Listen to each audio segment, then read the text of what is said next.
Kalamidad at sakuna.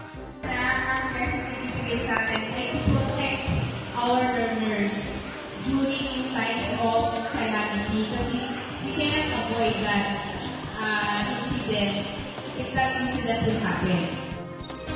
Sundan ng dalawang kwento ng kalamidad at sakuna kung saan malaking bagay ang nagagawa ng mga foundations. Ako naman ang inyong kasangga, JR Langit. Hindi tayo makakaiwas sa mga kalamidad at sakuna.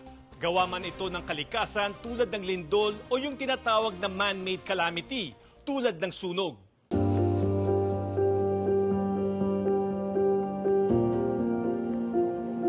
Paghahanda ang kailangan para sa kalamidad na hindi natin pwedeng iwasan. Kaya naman ang inyong kasanggamoong Langit Foundation naisip na magbigay ng hard hats sa bagong Nayon 4. Kita-kita niyo naman, umulan. When it rains, it pours. So talagang at ang puso ng ating Kuya Ray Langit and the Junior ay para sa ating mga student learners. Alam nyo, talagang nakaka-touch kapag ang ating binibigyan ng blessing ay ating mga special learners, especially during our Autism Week. Naging benepisyaryo ng ating mga dalang hard hats ang mga nasa SNED o Special Needs Education. Bukod sa may special silang pangangailangan, ang kanilang classroom ay nasa underground ng paaralan. Ang nasa isip ng SPDA, paano yung mga anak namin na nasa SNED kung sakali nga na meron tayong kalamidad or sakuna na dumating. Kaya, nung nag-earthquake drill naman, kayo rin yung huling-huling nakakalabas sa building. Dahil sa yung kalagayan ng inyong classroom ay nasa underground. So inisip namin, lalo na, paano yung mga anak namin na nasa underground kung sakali? Ano yung kanilang proteksyon kung malayo ang kanilang mga magulang?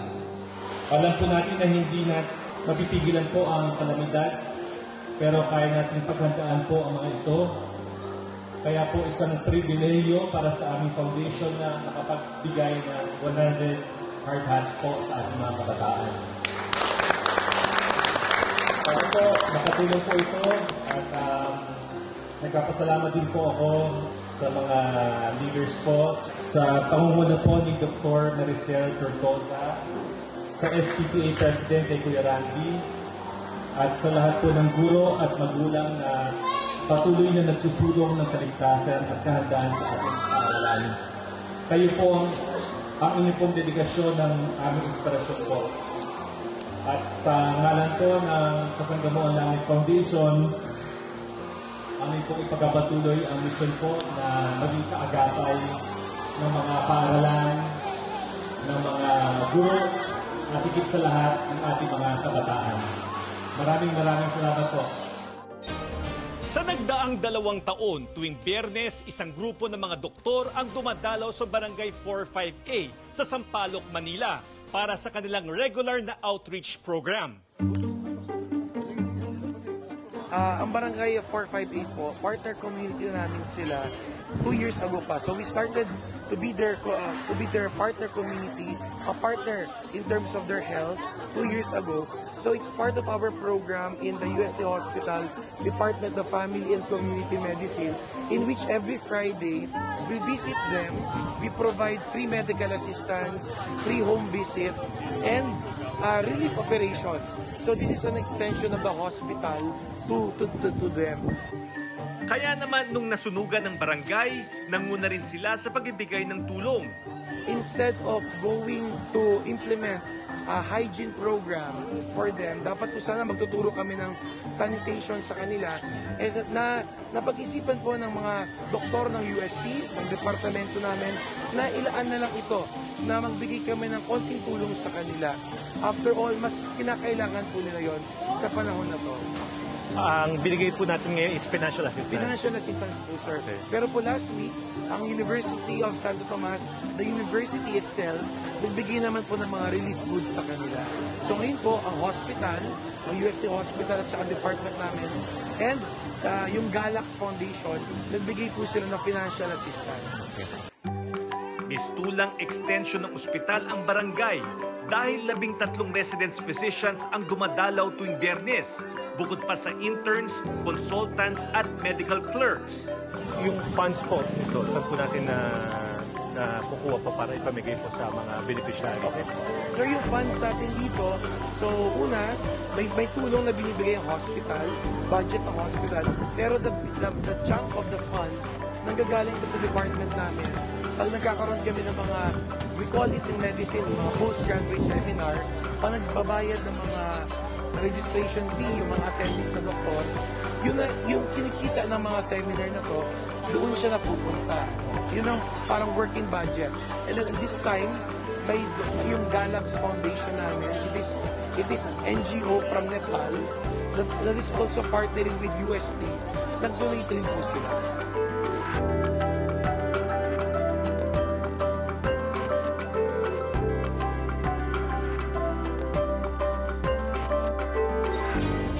Kagawad Gabriel de Guzman sa mga naging biktima ng sunog sa Sampaloc, Manila na walang nailigtas na kahit anong gamit dahil inuna niya ang kanyang pamilya. Maraming salamat po sa mga tumutulong sa amin dito sa barangay. Kung may mga tutulong pa po na pwede po kayong pumunta dito para makita niyo po yung sitwasyon namin. Please lang po. Matulungan sana kami about sa mga materials na nakailangan namin like bubong or anuman, kahoy, yun lang po. Sa ngayon kasi po, hindi naman po na sinasabi namin na hindi na namin kailangan ng pagkain, pero mas kailangan po talaga namin ngayon is yung mga materials.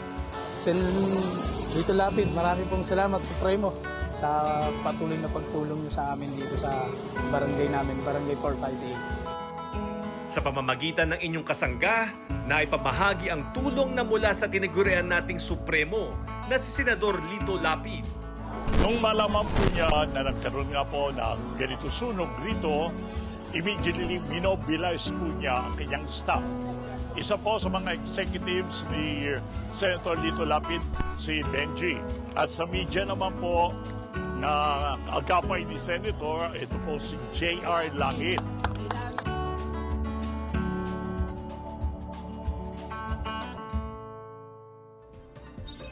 Malaking bagay ang paghahanda sa kalamidad at pag-iingat para makaiwas sa sakuna. Yan ang ating laging paalala sa ating mga kababayan. Pero haplos pa rin sa puso na marami tayong mga kababayan na mabilis at handang tumulong lagi sa mga nangangailangan. Saan po naibigay ninyo ang isang spesyal na pagtatanghal ng aming palatuntunan? Nakapaghatid ng kakaibang aral at leksyon sa buhay. Hanggang sa muli sa kalapari po ni Racer Langit, ito po si Parigre. At ako naman si J.R. Langit. Laging tanda, Sa anumang laban, kasangga mo ang langit.